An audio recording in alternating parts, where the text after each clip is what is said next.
මුලින්ම continue with Google දීලා Canva එකට යන්න ඕනේ. Canva එකට ගියාම අපිට මුලින්ම වම් පැත්තේ කෙළවර දකින්න ලැබෙනවා create කියලා. ඒ create කියන එක ක්ලික් කරාට පස්සේ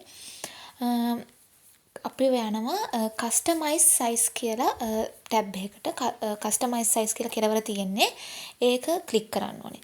ඒ ක්ලික් කරාට පස්සේ අපිට customize අපේ size එක දෙන්න ඕනේ. size එක තමයි 9020 into 1080.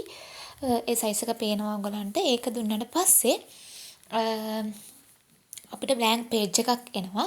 blank page එකක් ආවට පස්සේ අපිට search කරලා කැමති template එකක් තෝරගන්න පුළුවන්.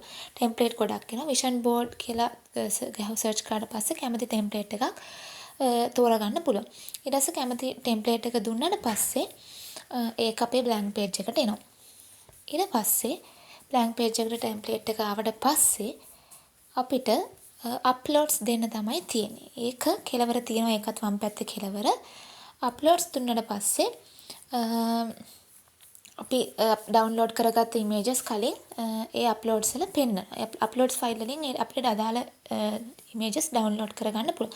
මෙතන තියෙනවා මම download කරගත්ත images කිහිපයක්. මම ඒක use කරලා කොහොමද template එකට attach කරන්න කියලා පෙන්නන්න. template එකට attach කරද්දී drag and drop කරලා තමයි attach කරන්න ඕනේ. අදාළ එක match කරලා drag and drop විදිහට image එක attach කරන්න තියෙනවා. ඊට පස්සේ අපිටම ඕගොල්ලෝ තෝරගත්ත ටෙම්ප්ලේට් එක 18ක් තියෙන පින්තූර ටෙම්ප්ලේට් එකක්. හැබැයි ඕගොල්ලෝ 23ක් අප්ලෝඩ් කරන්න ඕනේ කියලා. ඒ වැඩිපුර ඒවත් ස්පේස් එක මැනේජ් කරගෙන ඇටච් කරන්න පුළුවන්. ඒක කිසි ප්‍රශ්නයක් නැහැ. ඊට පස්සේ අන්තිමට share දීලා PDF එකක් විදිහට මේක ඩවුන්ලෝඩ් කරගන්නත් පුළුවන්. ඕගොල්ලොත් මේ ක්‍රමේ කරලා කරපු අය පහලින් කමෙන්ට් එකක් දාගෙන යන්න.